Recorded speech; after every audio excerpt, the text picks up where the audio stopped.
Good morning, student. This is the second lecture of the chapter. Is there a way one can grow more from the same land? जो हमने बताया था कि पालमपुर का जो area था, जो एग्रीकल्चर में यूज हो रहा था, वो फिक्स्ड है. अब उस फिक्स्ड एरिया के ऊपर आप प्रोडक्शन को कैसे बढ़ा सकते हो? तो यहाँ पे प्रोडक्शन बढ़ाने के लिए दो मेथड यूज किए जा रहे हैं. एक तो है मल्टीपल क्रॉपिंग और दूसरा है आपका modern farming. Multiple cropping means to grow more than one crop on a piece of land during the year is known as the multiple cropping.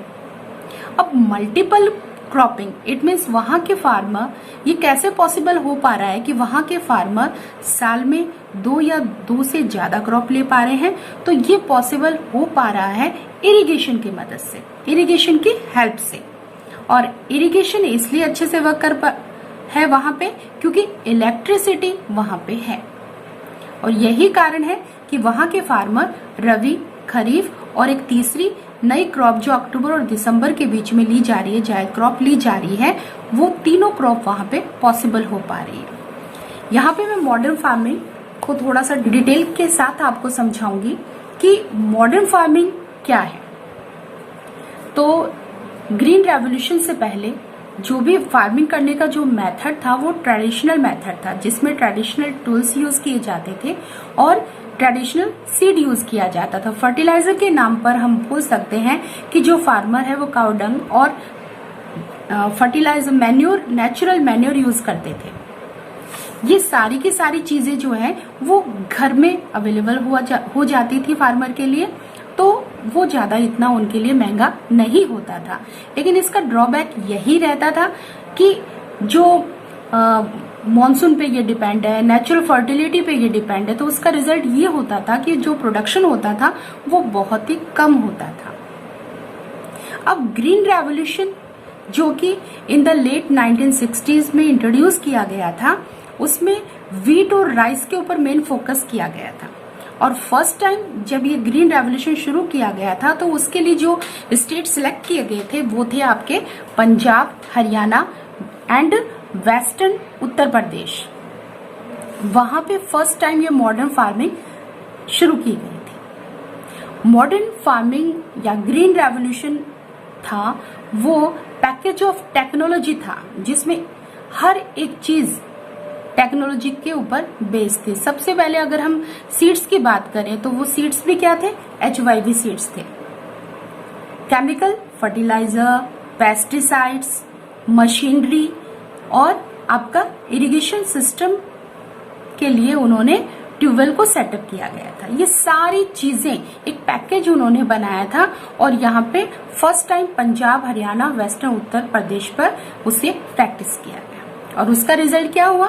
उसका रिजल्ट हुआ कि जो प्रोडक्शन पहले एक हेक्टर के अंदर 1300 केजी हुआ करता था वो अब बढ़कर 3200 केजी पर हेक्टर हो गया.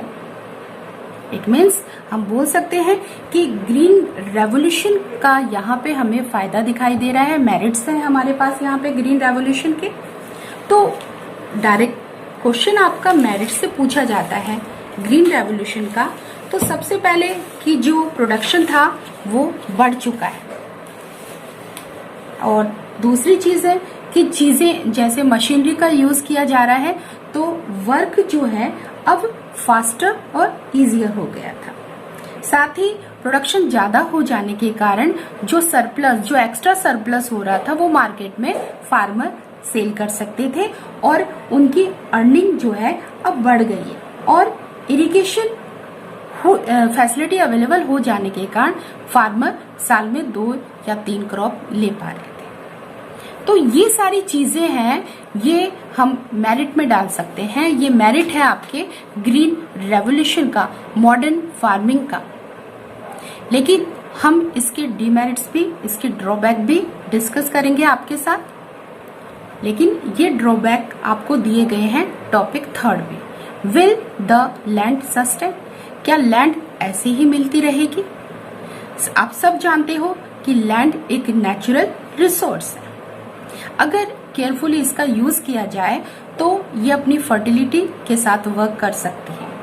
लेकिन यहाँ पे जिस ढंग से ग्रीन रेवोल्यूशन प्रैक्टिस किया गया, मॉडर्न फार्मिंग जो प्रैक्टिस में लाई गई, उसका रिजल्ट ये हुआ, ड्रॉबैक हुआ। ग्रीन रेवोल्यूशन के ड्रॉबैक जो है वो है loss of soil fertility. Chemical fertiliser use किया जा रहा है और बहुत ज्यादा उसका यूज हो रहा है, तो ऐसी कंडीशन में सॉइल की फर्टिलिटी जो है वो दिन प्रतिदिन क्या हो गई, खराब, कम, लॉस हो गया। साथ ही ग्रीन रेवोल्यूशन या फिर मॉडर्न फार्मिंग के अंदर इरिगेशन फैसिलिटी प्रोवाइड करवाई गई ट्यूबवेल के थ्रू, तो ऐसी कंडीशन में जो वाटर टेबल है वो बिलो द ग्राउंड हो गया, रिड्यूस हो गया। Environmental resource like soil fertility and ground water are build up over many years. मतलब ये जो आपका ग्राउंड वाटर की बात करें या सॉइल की फर्टिलिटी की बात करें, तो एक बार जब ये डिस्ट्रॉय हो जाती है या वाटर लेवल जो नीचे आ जाता है, तो उसको मेंटेन करने के लिए, रिस्टोर करने के लिए बहुत टाइम लगता है। तो यहाँ पे आपके drawback of green revolution mention किए हैं। और केमिकल फर्टिलाइजर, जो कि मैंने आपके फर्स्ट क्लास में आपको केमिकल फर्टिलाइजर भी बताया था कि केमिकल फर्टिलाइजर तुरंत जो है ये केमिकल पानी में मिक्स होकर प्लांट इसे ले लेते हैं, लेकिन जो भी सॉइल में रह जाता है, जो प्लांट नहीं ले पाते हैं, वो ज्यादा समय तक सॉइल में नहीं रहता और वो ग्राउंड में आ जाता है, अंडरग्राउंड आ जाता है, और जिसका रिजल्ट है कि वाटर, अंडरग्राउंड जो वाटर है वो पॉल्यूट हो जाता है। सेकंड, जो केमिकल फर्टिलाइजर का नुकसान ये है कि जो बैक्टीरिया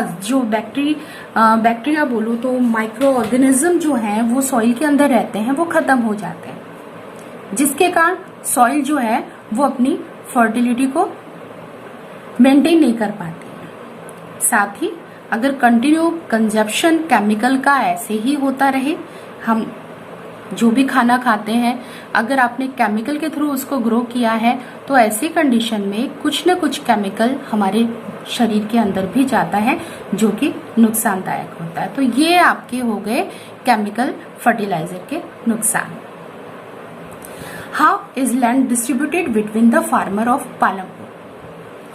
अब बात पालमपुर की करें कि वहां पे लैंड का डिस्ट्रीब्यूशन कैसे है, तो ये पिक्चर आपको दिखा रहे हैं यहाँ पे कि कुछ एरिया जो है लैंड का वो बहुत ही छोटा है। तो यहाँ पे कुछ लैंड ऐसी है जिनका एरिया जो है कंपेयर टू अदर लार्ज है। तो फार्मर की बात करें, जैसे हमने बोला 450 फैमिलीज जो वहां पे रहती थी, उसका 1/3 150 फैमिलीज तो ऐसी हैं जिनके पास लैंड है ही नहीं। इट मीन्स उनके पास कोई लैंड नहीं है कि वो कल्टीवेशन कर सके, और बाकी का जो रिमेनिंग जो फैमिलीज हैं उसमें 240 फैमिलीज ऐसी हैं जो लेस देन 2 हेक्टर एरिया को कल्टीवेशन के लिए यूज करती है। इट मीन्स वहां 240 फैमिलीज ऐसी हैं जिनके पास 2 हेक्टर से भी छोटा प्लॉट है, और कुछ ही फार्मर ऐसे हैं कि जिनके पास 10 या 10 से ज्यादा हो, और 60 फैमिलीज जो है मैं मीडियम और लार्ज में वहां पे रखती हूँ कि इन 60 फैमिलीज के पास ऐसी लैंड है जो 2 हेक्टर से ज्यादा है। लेकिन 10 हेक्टर की बात करें या 10 से ज्यादा की बात करें तो वो कुछ ही लोगों के पास है। अब इस ग्राफिक के थ्रू ये समझाने की कोशिश की गई है कि वहां जो कल्टीवेटेड एरिया, इट मीन्स जिस एरिया जो कंप्लीट या टोटल जो एरिया है जो कल्टीवेशन के लिए यूज होता है, उस एरिया का 36% एरिया स्मॉल फार्मर के पास है, और 64% हिस्सा किन लोगों के पास है, मीडियम एंड लार्ज फार्मर के पास। अब जो 64% एरिया में नंबर ऑफ फार्मर कितने हैं, 20%। इट मीन्स जितने भी फार्मर वहां पे एग्रीकल्चर करते हैं उसका 20% नंबर ऑफ फार्मर, 20% के पास 64% एरिया है। और इट मीन्स ये जो चार्ट है ये दिखा रहा है कि वहां पे जो डिस्ट्रीब्यूशन है लैंड का वो अनइक्वल है, इक्वली डिस्ट्रीब्यूटेड नहीं है। से रिलेटेड कुछ क्वेश्चंस भी पूछे गए हैं यहाँ पे, जिनको हमने यहाँ पे एक्सप्लेन नहीं किया गया है। ये आपका सेल्फ वर्क रहेगा। Thank you.